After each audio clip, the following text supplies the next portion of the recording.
कोती नगर मा गाँव गली शहर मा चारों कोती नगर मा छागे जी गुटखा तंबाकू। कैसे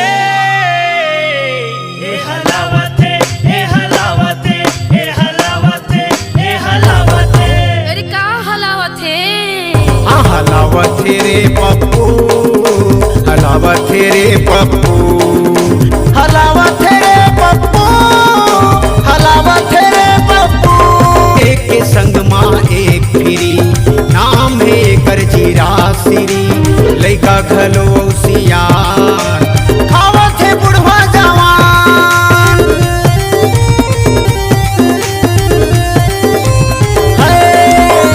एक के संग माँ एक फिरी, नाम हवे कर रासिरी,